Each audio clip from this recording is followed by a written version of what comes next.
Chief Sitting Bull was a legendary figure in the history of the Native American Indian tribes. He was a powerful leader and a fierce warrior who stood up against the American government's attempts to colonize and conquer his people's lands. Despite his heroic efforts, however, Sitting Bull's life came to a tragic and sorrowful end as he was betrayed by his people and eventually killed by the very forces he had fought so hard against.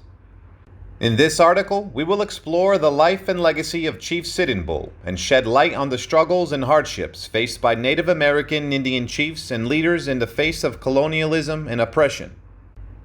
Through his story, we will gain a deeper understanding of the history and culture of these proud and resilient people and pay tribute to their enduring spirits.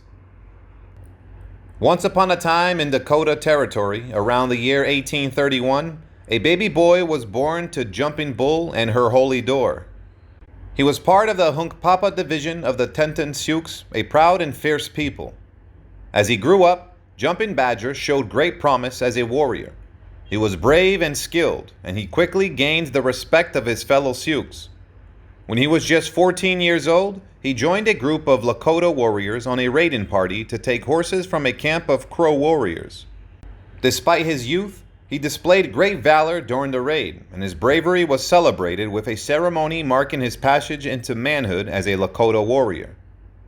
As a young man, Jumping Badger was chosen to be the leader of the Strong Heart Society of Warriors, a highly respected position. He was also involved with the Silent Eaters, a select group of Sioux leaders who were concerned with the welfare of their tribe. Through his work with these organizations, he gained valuable experience and knowledge of how to be a successful tribal leader. Sitting Bull fought against the United States Army for the first time in June 1863. His bravery and skill in battle quickly made him known as a courageous warrior among his people. The following year, Sitting Bull fought against the United States Army once again at the Battle of Killdeer Mountain. His leadership and bravery on the battlefield were once again on full display, as he proved himself to be a formidable opponent to the American forces. In 1865, Sitting Bull led an attack on the newly built Fort Rice in what is now North Dakota. Despite being heavily outnumbered, he and his warriors were able to inflict significant damage on the fort and strike fear into the hearts of the American soldiers. The next year, Sitting Bull was appointed as the principal chief of the Northern Hunting Sioux, with Crazy Horse, leader of the Oglala Sioux, as his vice chief. This was a great honor and a sign of the respect and admiration that Sitting Bull had earned among his people. As a leader, Sitting Bull was known for his intelligence and fearlessness. He was highly respected by his fellow Sioux and was appointed as the principal chief of the entire Sioux nation in 1867. Despite years of conflict with the United States Army, Sitting Bull never gave up his fight for the rights and freedoms of his people. And finally, in 1868, after much negotiation and struggle, the Sioux accepted the Second Treaty of Fort Laramie from the United States government.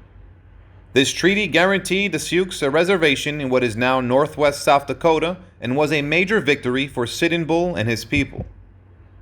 The native Sioux people were betrayed by the United States government in the mid-1870s when gold was discovered in the Black Hills.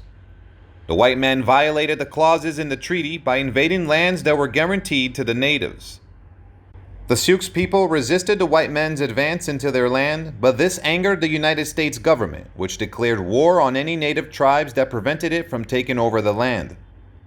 Sitting Bull, the great Sioux leader, was greatly agitated by this betrayal and developed a deep distrust towards the white men.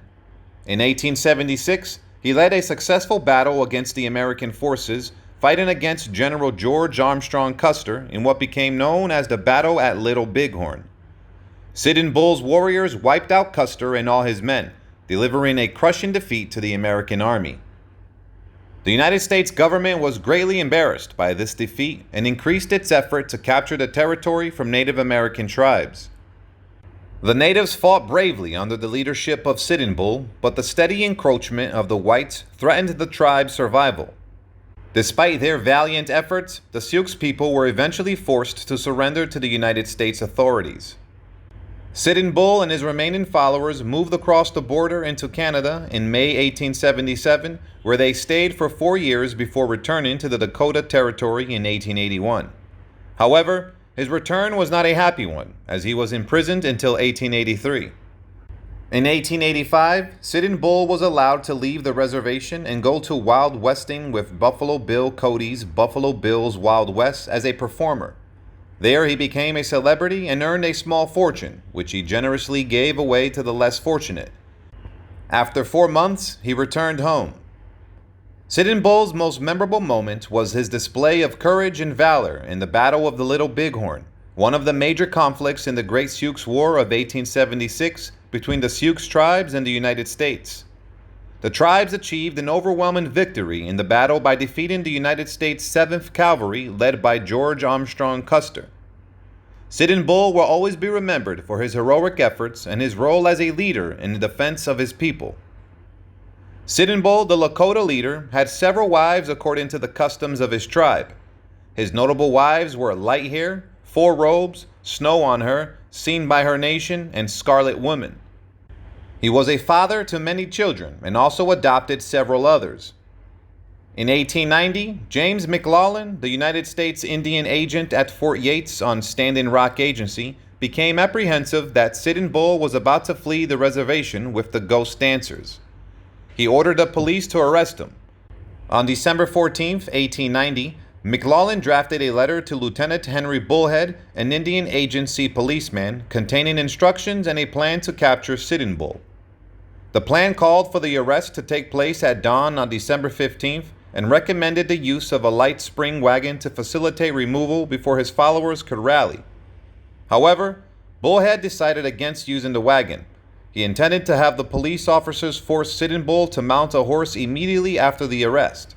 As the dawn of December 15th approached, 39 police officers and 4 volunteers approached Sitting Bull's house.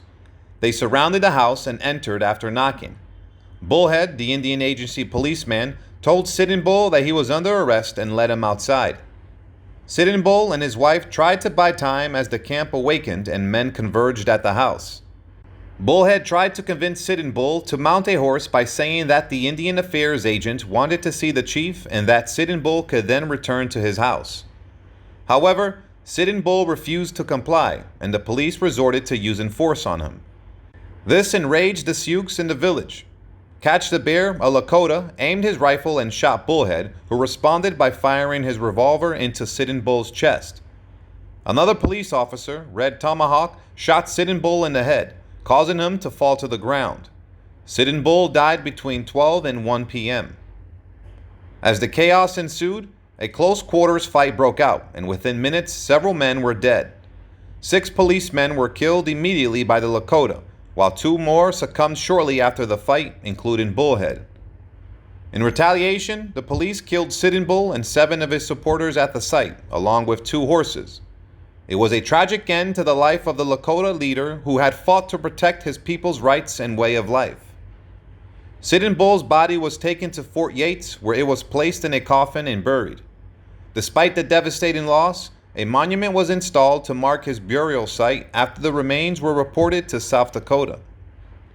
In 1953, family members of Sitting Bull's tribe exhumed what they believed to be his remains.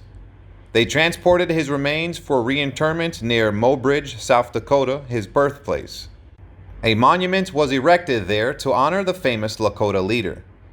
Over 3 decades later, on September 14, 1989, the United States Postal Service released a Great American Series 28-cent postage stamp featuring a likeness of Sitting Bull. This was a great tribute to the memory of the revered leader and served as a reminder of his significance to American history.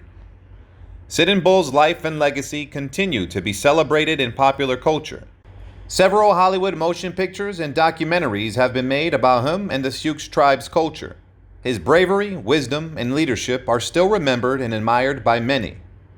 Thus, we bid farewell to Chief Sitting Bull, a great leader whose spirit continues to live on in the hearts and minds of many.